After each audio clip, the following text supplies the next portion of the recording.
Hey guys, and welcome to another one of my No.1 Sentai Gozyuger episode commentary and reviews. This time it's episode 4, The Thief Causing a Stir at School. And remember, if you do enjoy what you see, please remember to like and subscribe. It just means a lot on a small channel like this. Now let's get into the episode. The episode opens with a schoolgirl on a roof turned into a ranger key by Lupin Red, who in turn is confronted by Patter Red before fleeing the scene. As Patter Red is asked who it is, he steps forwards and saying as he powers down, he will defend the peace of the academy and its youth. Back at Taker Village, Samino is talking with the girl from the rooftop, who wants to hire her to investigate why nobody wants to go home from school.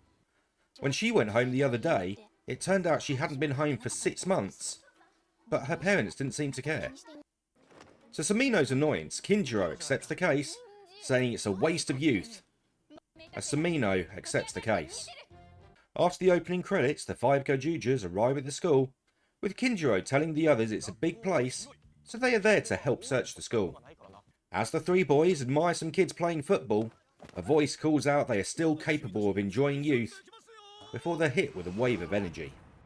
Inside the school, Kinjiro and Samino are stopped by a group of students, asking if they are with the Phantom Thief. And when the students start to advance, they're stopped by Haritari Iki, the student president and head of the police protecting the school, who offers to show them around. As we see Rikuo having the typical idle school experience, to Samino's confusion, before we then see Ryuji in a drama group worshipping someone dressed as Tegasword and praising creative fulfillment.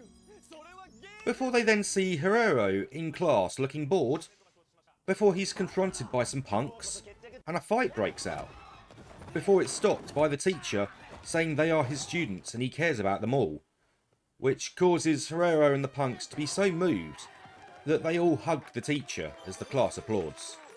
Outside, Samino and Kinjiro are becoming suspicious as the janitor knocks a bucket over and is reprimanded by Iki, who says he used to be the principal, but he threw it away when he couldn't defend the students or the academy.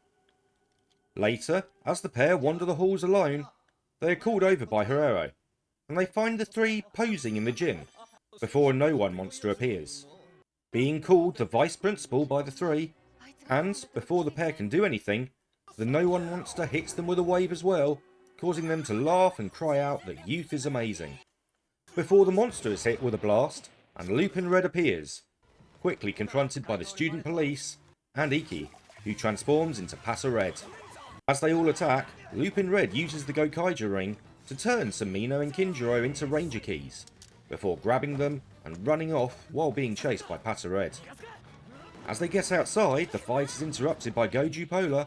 As Patter Red attacks Goju Polar, the pair fight until Lupin Red blasts Patter Red back and tells Goju Polar to follow him. Laying the 2 Gozyuger keys down, Lupin Red restores the 2 Rangers before using the Lupin Ranger power and freeing them from the No.1's control. He tells them how the No.1s took the school from him before he found the ring, as he lays 3 rings on the table, Gokaiger, Mega Ranger and Bioman, while asking for their help. Agreeing to help him, each of the Gozyugers take a ring. Outside, the 2 sides face off as Kinjiro expresses his anger at the No.1 monster, who declares it's a No.1 battle and both sides transform to fight. As Kinjiro takes on Hiroro, with both landing a punch to the face, and as each Gozyuger pins another, they call in Lupin Red to free the Rangers from the brainwashing. As they face off against the No.1, Kinjiro says if you spend all your time at school, you can't enjoy your youth properly. As the fight continues, and Hiroro changes to his powered up form, slicing through the Bridens, as Lupin Red and Patter Red face off. As Patter Red gets the upper hand, Goju Wolf takes over from Lupin Red. As fighting the No.1, Goju Unicorn uses the Mega Red power to continue fighting the monster, before the teacher from the earlier class appears, revealing itself to be a Briden and calling in a giant mecha. Accepting the challenge, Hiroro calls in Orca Booster and Tegaswords to form Tegasword Blood Moon, as the Briden activates a hologram of a burning city, asking what historical event it is. As the 2 fight, the No.1 is able to capture Hiroro's sword, as he answers that he enjoyed class earlier, And the answer is the Great Fire of Mareki, before slashing at the No.1 and recovering his sword, and performing full Blood Moon finish, destroying the No.1. As Kinjiro uses the Bioman ring to analyse Youth No.1, and, freeing the Vice Principal, he destroys it, leading to winner Goju Eagle. And the spell fades on all the students. As the student president falls to his knees and Kinjiro declares everyone can enjoy their summer, another No.1 monster appears, calling itself Grit No.1, and beating back Ikki and launching a full power attack that's blocked by Lupin Red, who's powered down from the damage and reveals himself to be the former principal as the episode ends. Okay, so another episode of Gozyuger down. We're at 24, so next week will be the halfway point. I have a couple of things that I was wondering while watching this. And the first one, if I get the clip here, what is Rikuro doing with the cactus? Because no one seems to be there talking to him, but he's just being weird with the cactus in the background. Unless that's just something he does and I haven't noticed it before, but I'd noticed it this time. Another thing I noticed is Kinjiro and Samino were being taken around by the student president, who's got a bloody great Sentai ring on his hand. No one mentions it at all. I mean, surely they'd be there investigating and going, hold on a minute, you got a Sentai ring. Can we have that? Or do you have a thing with it? You know, we're going to have to fight for it. We want your ring. Nothing. I mean, I get, you know, they're investigating the school and that, but yeah, it just kind of seems a bit weird it wasn't called out. And the other thing is, what exactly was Kamade doing there? He just suddenly turns up at a school, like, already I mean, I'm guessing he transformed when he saw, like, the fight going on between Lupin Red and Pater Red, but it just makes me wonder, what was the guy doing hanging around the school? Just, I mean, obviously, you know, it's for plot, but it just seems a bit weird that he was suddenly there when he had nothing to do with any of the other scenes before. But on the plus side, at least he's had slightly more to do this episode than he usually does. Usually just turning up right at the end. As for the episode itself, well, it happens. I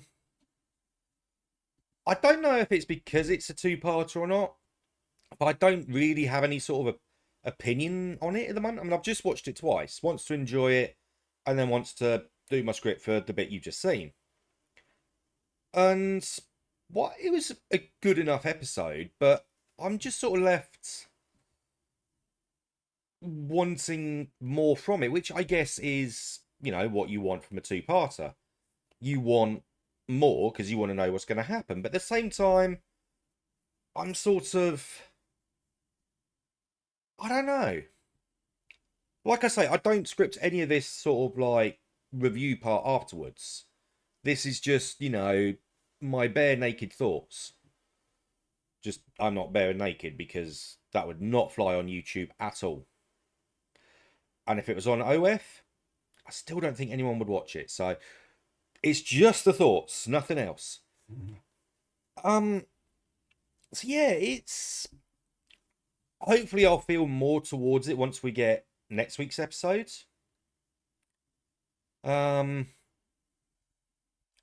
But I think we got a bit of a little bit of the fun back in it, like seeing obviously Rikuo doing his like idol thing. I mean, a little over the top, but I guess that's what he is, you know. Ryuji, I think that was meant to be drama class. Just made little to no sense, but that's Ryuji for you. And the Herero bit with the punks coming in and then the teacher, I'm guessing that's like a trope or something. Again, it was okay. I kind of got it. It was funny, but I don't know. Like I say, I enjoyed it, but it just felt like the whole episode was lacking something. Although, I will say this, when Lupin Red and Patter Red were fighting each other and you had the Lupat like music playing, that was good. I like that bit. You know, I'm not completely negative. You know, I do like this series. I like the show, but as I say, just this episode felt like it was lacking something. And like I say, that could be because it's a two-parter. Maybe what this one was lacking is going to be in episode 25. You know, I've gotten used to doing multi-part episodes. You know, Geo Ranger had a bunch. I've started doing Die Ranger. That's got multi-part episodes to start off with. So, you know, it's not like I'm not used to multi-parts, but yeah, just something about this one felt lacking. And the ends where the former principal like reveals himself by, you know, that sacrificial move, just there like you know, bang and powering down. I mean, again, classic, you know, it's like his former mentor who he's been fighting against without realizing, suddenly like there and potentially sacrifice themselves to save him. And again, it's a classic trope, but I don't know if it's like the execution or just that was the ending of it, so we'll get the payoff next. You know, couple of things that I did look at when I looked up a few bits is apparently the actor who was Ike. He's apparently Ultraman, like one of the Ultramans. He was in Ultraman Tiger or something, or not the original one, but some newer one. I've only seen Ultraman. Oh, which one? Which one did I watch? It was doing nothing won't get you anywhere, so get up and go, or something like that. It was a fun one. He was like the son of the evil Ultraman, Barai, or whatever it was. Been years since I've seen it. Watched it as it aired because it was actually on Crunchyroll. That was a good one, and then they stopped airing it on Crunchyroll, so I couldn't watch any more like that. And obviously the guy who's the principal slash Lupin Red is a stunt actor who has been in Sentai for years and is even married to a stunt actress who was, you know, she was in Die Ranger as the pink one, and she was also in Jetman as the white slash pink one, Swan. So, you know, he has Sentai history with him. So it was nice him getting like a good part. Apparently he was even in unofficial Sentai Akiba Ranger as well as himself in season 2. So, you know, I'm still working on that one. I'm only on season 1 of Akiba Ranger while watching God knows how many other things. So, yeah, like I say, I'm hoping I'm more fulfilled with this episode when I finish next episode. Because, yeah, just this one, it feels lacking. But being a two-parter, hopefully, we're going to get that next week. So, until next week, you guys take care.